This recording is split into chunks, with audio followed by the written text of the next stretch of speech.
Buenas, les damos la bienvenida a esta entrevista virtual del énfasis de periodismo de la Escuela de Ciencias de la Comunicación Colectiva de la Universidad de Costa Rica. Yo soy Miguel Fallas, estudiante del curso de Introducción al Periodismo del 2023, y hoy conversaré con la documentalista, la doctora Michelle Ferris.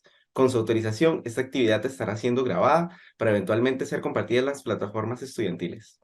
Michelle Ferris estuvo preparándose en el bachillerato de la producción audiovisual desde nuestra escuela y luego culminó la maestría en la producción de documental en la Escuela de Documentalismo Social de la Wake Forest University en Carolina del Norte y el doctorado en comunicación en la Universidad de Illinois. Ha participado en diversos festivales como el Festival Internacional de Cine Centroamericano 2015 y el Festival Internacional de Cine Ícaro 2014.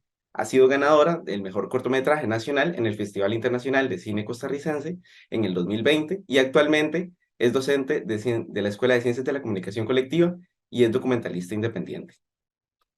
Muchísimas gracias, le damos la bienvenida. Hola, muchas gracias por la invitación. Estoy muy contenta de estar aquí hoy compartiendo con ustedes. Muchas gracias. Al inicio, nuestra primera pregunta vendría a ser un poco como las plataformas de streaming de video quisieron diferenciarse de la televisión por tener contenido original y no incluir publicidad, pero el modelo de negocio las está llevando a comprar series enlatadas y empezar a incluir anuncios. Entonces, como experta, ¿cómo describiría usted la diferencia entre el consumo de televisión abierta o por cable y el cine y el streaming? Ok, qué buena pregunta. Bueno, primero que todo, yo veo estas tres formas de consumo como formas que coexisten, ¿verdad? Como que se retroalimentan entre sí, hasta cierto punto pueden competir, pero en la actualidad siento que fluyen entre sí. O sea, con esto quiero decir que hay personas que les gusta ir a ver una película específica al cine porque puede ser que sea su director o directora preferida o porque es una película de acción y quieren ver efectos especiales y escucharla de la mejor manera en el cine, pero eso no significa que estas personas también no disfruten de ver streaming, otro tipo de contenidos y al mismo tiempo quizás vean televisión regular o televisión abierta. Entonces, pienso que hay como una coexistencia en estas tres formas de consumo, pero definitivamente con el tiempo, con la tecnología, han cambiado, inclusive con la pandemia. En las jornadas de investigación en comunicación del SICOM hubo una ponencia de dos expertas que venían de una universidad en España que decían que con la pandemia descubrieron que las personas empezaron a consumir más series que películas en las plataformas de streaming y a mí eso me llamó la atención porque, por ejemplo, por estar encerrados en las casas, ¿verdad? La gente empezó a consumir más series, ¿verdad? Porque era algo que podían ver por periodos de tiempo más largos. Entonces, bueno, hasta la pandemia llegó a cambiar el consumo. Y un poco con lo que decías de que las plataformas de streaming se han visto obligadas a poner anuncios, por ejemplo, sí, definitivamente las plataformas de streaming son un modelo de negocio y ya se han dado cuenta que para que se mantengan tienen que, ¿verdad? Como decías vos, tener anuncios, comprar series enlatadas, quizás algunas series del pasado que antes se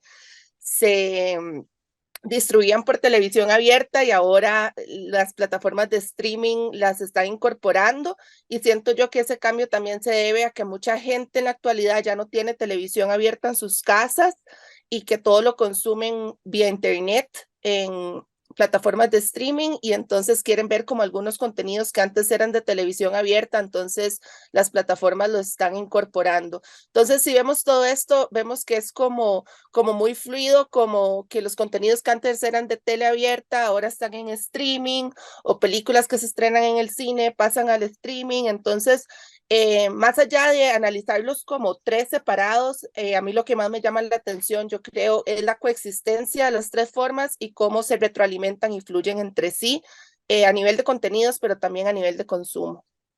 Y esto desde las plataformas de streaming, ¿verdad? Que también se han ganado un lugar en la industria, con estos grandes estudios, también están acumulando varios premios en la actualidad y también como que buscan empezar a producir contenidos desde este lugar. Entonces, ¿cómo podemos desde un mercado costarricense entrar a esta industria, el streaming, ¿verdad? Que está siendo tan popular. Claro, esa es una excelente pregunta.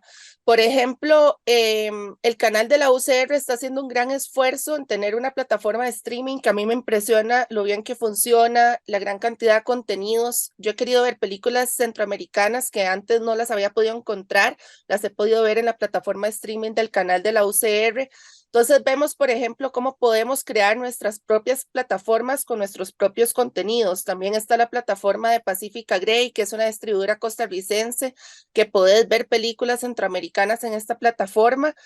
Pero como hablábamos, las plataformas de streaming también son un modelo grande, ¿verdad? De negocio. Con la pandemia se extendieron, empezaron a hacer un montón más de dinero. Entonces, siento que estas plataformas nacionales aún no son tan visibles y no se utilizan tanto. Entonces, el reto está también cómo incorporar e introducir contenidos nacionales en plataformas más grandes como la de HBO, como Netflix, pero hay una gran competencia, ¿verdad? Hay dos formas de ingresar a estas plataformas, ya sea con una producción ya terminada y enviarla y hacer toda la parte de marketing, ¿verdad? De que quiero distribuir mi serie o mi película en su plataforma, o la otra es enviando ideas para que esta plataforma, por ejemplo, Netflix, te financie tu serie o tu película. Entonces son como dos vías para entrar,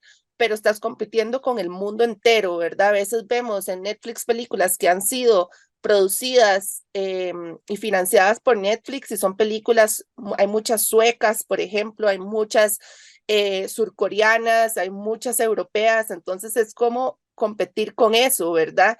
Y luego, si tenés una película, una serie ya terminada, tiene que tener una calidad, ¿verdad? Alta y también de entretenimiento, ¿verdad? Volvemos a que estas plataformas también buscan que la gente se entretenga, que la gente vea estas producciones, entonces hay ciertos contenidos que entran a estas plataformas más fácilmente que otros, ¿verdad? Y por ahí puedo decir que que la comedia y el entretenimiento puede ser uno de los contenidos que más aceptan, más allá que un cine artístico, independiente o hasta político. Desde este lado, Costa Rica hace poco, ¿verdad?, firmó el reglamento de la ley a la atracción de inversiones fílmicas y, en palabras del presidente, busca atraer a Hollywood a Costa Rica a partir de sus estudios en Estados Unidos sobre el fuerte mercado de ese país, frente a cuáles otros mercados similares empezará a competir Costa Rica para atraer esas inversiones con exoneraciones. ¿Cómo analizan la crítica de algunos sectores en la industria, ¿verdad?, en estas fuertes, ¿verdad?, competiciones que tendrá Costa Rica desde este mercado? Bueno, desde el gobierno de Costa Rica e inclusive desde el gobierno pasado que se ha intentado promocionar a Costa Rica como un destino de producción, hay varias cosas que promocionan, ¿verdad? Primero, a nivel técnico y a nivel profesional, ¿verdad? Estamos capacitados con personas profesionales excelentes en todas las áreas de la producción, ¿verdad? Desde la parte más técnica de dirección de fotografía, sonido, iluminación, hasta una parte más de producción, de escritura de contenidos. Entonces, tenemos una gran ventaja por ser un país bastante capacitado, ¿verdad? Profesionalmente. Y a eso se suma que siempre promueven el país como un destino que tiene bellezas naturales, paisajes y de todo tipo. O sea, en Costa Rica puedes grabar 2 días en la playa y después los siguientes 2 días en la ciudad y los siguientes 2 días en la montaña. Podemos ofrecer, digamos, paisajes muy diversos y muy especiales, que eso es como otra cosa que llama bastante la atención, ¿verdad? Porque como somos pequeñitos, o sea, la producción se puede simplificar. Y también se le ha sumado esta parte de la exoneración de impuestos o de, ¿verdad?, poder promocionar el destino fílmico de producción como algo que sea relativamente accesible. Creo que las críticas desde el sector más independiente de la producción van en el sentido de que, ok, está bien, abramos Costa Rica como un destino turístico, pero también cómo podemos hacer que estas inversiones que vienen en el extranjero se puedan utilizar para un fondo de cine, para el Festival de Cine, para apoyar producción independiente. Entonces, todo bien con que el gobierno tenga estos proyectos, pero yo creo que el reto ahora es cuando ingresen estas inversiones a Costa Rica, cómo podemos utilizar este dinero para apoyar el mismo cine nacional y que todo quede encadenado, ¿verdad? Entonces, no estoy muy segura si se ha llegado a algún tipo de negociación o acuerdo al respecto, pero sí estoy totalmente de acuerdo de que Costa Rica debería tener una ley de cine, un fondo de cine, más posibilidades para el cine nacional y que mucho de ese dinero puede venir directamente desde estas inversiones extranjeras. Entonces hay que pensar bien cómo lograr eso. Y con la pregunta pasada, más o menos te respondí, ¿verdad? Un poco como hay nuevos destinos, o sea, se está produciendo en Sudamérica, en Asia, en Europa, muchísimo. Entonces sí hay una competencia grande y eso lo vemos de nuevo cuando, por ejemplo, vemos Netflix y vemos un montón de películas que se están produciendo en diferentes partes del mundo. A mí me encanta que haya más cine diverso, ¿verdad? Meterse a Netflix y ver películas en diferentes idiomas, ver diferentes países, culturas, pero sí eso implica también que estamos compitiendo con un mercado global, ¿verdad? Entonces, en ese sentido, ¿qué podemos ofrecer como Costa Rica para atraer aquí la inversión? Y estos esfuerzos de Costa Rica, un ejemplo creo yo que sería uno en el que usted fue beneficiaria, ¿verdad? Desde el Fondo Proartes, desde el Ministerio de Cultura y Juventud y del Sinergia Lab y la nueva ley de cine. ¿Considera que la industria audiovisual tiene este motor para no competir con tanto apoyo estatal? Porque estamos en un mercado que debería de separarse el financiamiento de películas de ficción o el documental o este tipo de fondos lo que hacen es generar una competición muy alta a nivel de Costa Rica y al final, a pesar de ser un apoyo, también es una limitante para muchos creadores. Bueno, esos fondos con los cuales yo realicé mi cortometraje documental que se llama Marea Alta, el de ProArtes y el de Sinergia lastimosamente ya no existen. Fueron fondos que, bueno, el de ProArtes sí existe, pero ya no para audiovisual, se destina específicamente para, creo que artes escénicas y cuestiones más como de gestión cultural en comunidades. Y el de Sinergia también dejó de existir, ya que era un fondo que se financiaba como por ayuda extranjera que dejó de entrar al país, pero por muchos años fueron fondos que fueron como los catalizadores para las producciones nacionales y de suma importancia. Por dicha después de que desaparecen estos fondos, se hace el Fondo del Fauno, que es el nuevo Fondo de Fomento Audiovisual que viene del Ministerio de Cultura y el Centro de Cine, pero por el cual también ahorita estamos peleando que se mantenga y que se incremente. Se han visto todos estos recortes en el presupuesto de cultura que se mantienen sistemáticamente, ¿verdad? Año tras año y que cada vez hay que pelear para que no se recorten. Pero sí, al tener solo un fondo a nivel nacional y que es pequeñito, ¿verdad? Como es el Fauno, sí pone bastante a la gente a competir y bueno, se entiende que no todas las personas pueden ganarlo. Todos los años cambia de jurado, entonces yo siento que intentan tener una diversidad en las producciones que financian, ¿verdad? O sea, yo sí estoy, sí he visto que el fondo, por ejemplo, tiene cierto dinero destinado a documentales, cierto dinero destinado a series, a películas, pero por género no se divide, digamos, no es como tanto dinero es para ficción de comedia, tanto dinero es para ficción de drama, no todo, todas compiten por igual. Entonces, bueno, sí, es limitante porque es un fondo limitado, un fondo pequeñito y eso obliga a las personas costarricenses a tener que buscar fondos en el exterior. Entonces, por ejemplo, fondos con Ibermedia, fondos con, ¿verdad? Algunos festivales específicos y es un gran trabajo poder financiar una película, es muchísimo trabajo y como para responder a tu pregunta directamente, sí, es muy competitivo el Fondo Nacional porque es pequeño, es limitado y hay muchísima gente que quiere producir.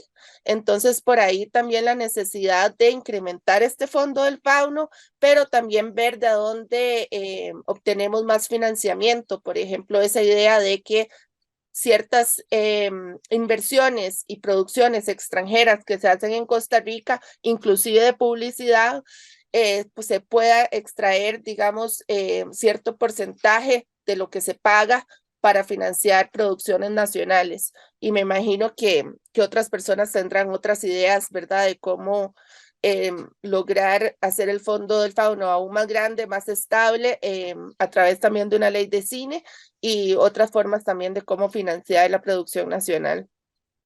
Y desde este lado, uno de los retos que creo que enfrenta el documental a veces es la audiencia, que suele ser muy pequeña, porque a veces suelen ser exhibidos, sino más bien en festivales, y no necesariamente en todas las salas abiertas de un país. En mercados más maduros, como Francia e India, las plataformas de streaming, ¿verdad?, han catapultado esto a las audiencias documentales. ¿Cómo podría hacer la industria local para aprovechar ese camino en cómo distribuir y llegar a mayor audiencia en las industrias de Costa Rica en el documental? Bueno, yo sueño con un festival de cine documental costarricense o centroamericano. Con eso hay que tomar en cuenta que los límites entre la ficción y el documental cada vez están más difusos, o sea, los documentales están siendo muy creativos en este momento y hay algunas producciones que hasta cuesta decir si son un híbrido o documental o ficción. Pero bueno, desde mi punto de vista, un documental es una producción que se hace basada en la realidad, que su materia prima es la realidad, en donde personas reales, ya sea nos comparten su vida o recrean su vida.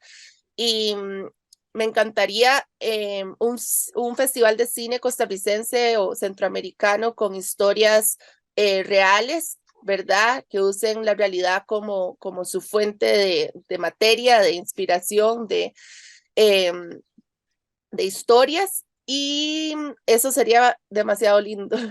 Y también, bueno, sumado a eso, es importante impulsar, digamos, ya en los festivales que hay, como en el CRFIC, que tomen más en cuenta al cine documental y también a las salas de cine comerciales. O sea, definitivamente es más difícil introducir en una sala de cine comercial, un documental a una producción de ficción. Entonces sí, es un reto, ¿verdad? Como invitar a la audiencia y acostumbrarla a ver cine documental, pero yo creo que vamos por buen camino. Por ejemplo, en el CRFIX hace poco, ¿verdad? Se le dio el premio de mejor largometraje centroamericano Para su tranquilidad a su propio museo, que es un documental hermoso panameño.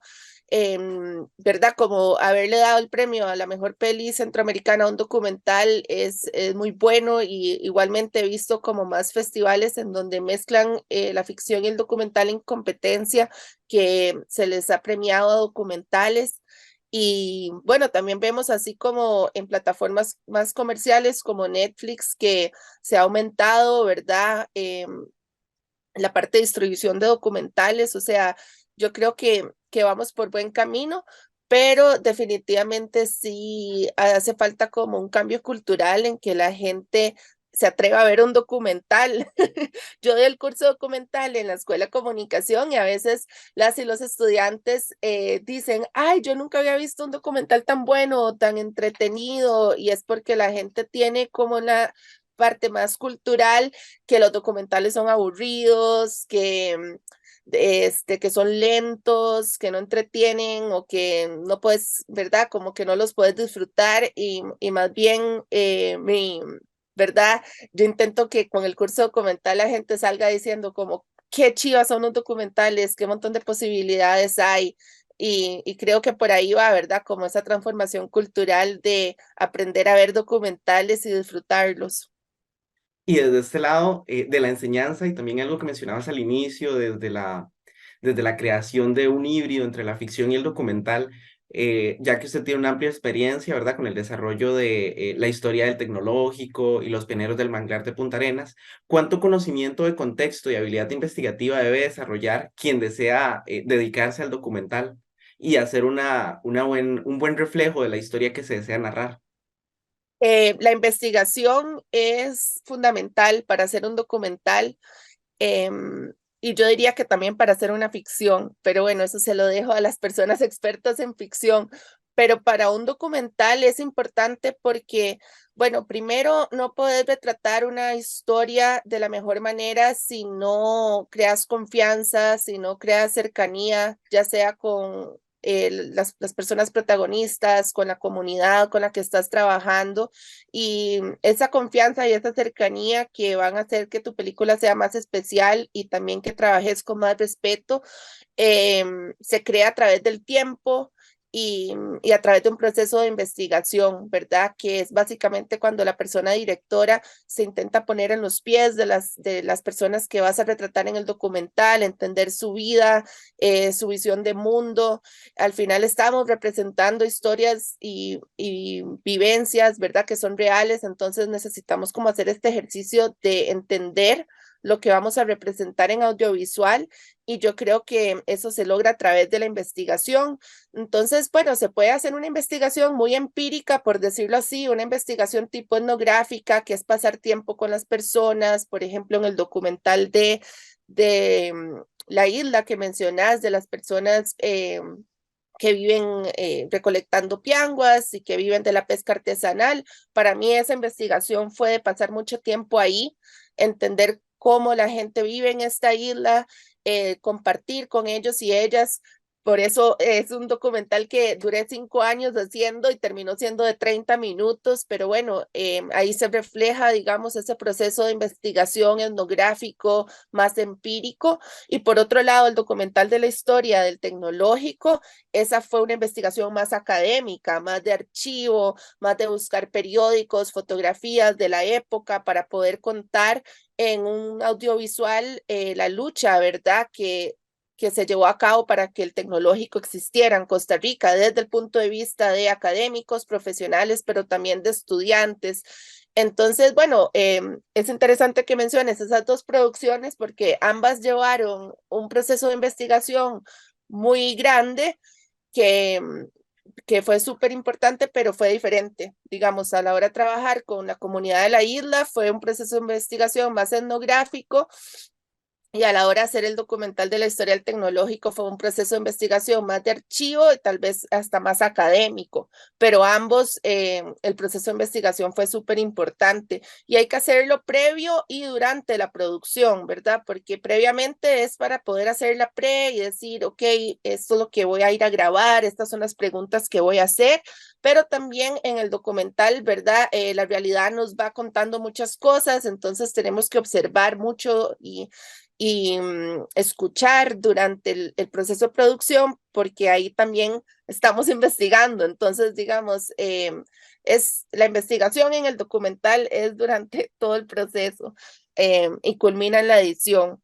Y sí, yo invito a las personas que están iniciando en el campo de la producción a tomarse en serio la investigación, porque es lo que puede hacer de tu película algo especial, ¿verdad? Porque el proceso de investigación también eh, nos ayuda a contar la historia de una manera única, ¿verdad? De una manera profunda, encontrar un ángulo interesante, si no terminamos haciendo producciones que en realidad pueden ser muy superficiales y al final no cautivar a la audiencia. Entonces, sí, el proceso de investigación es súper importante para encontrar también esa historia única dentro de la historia global.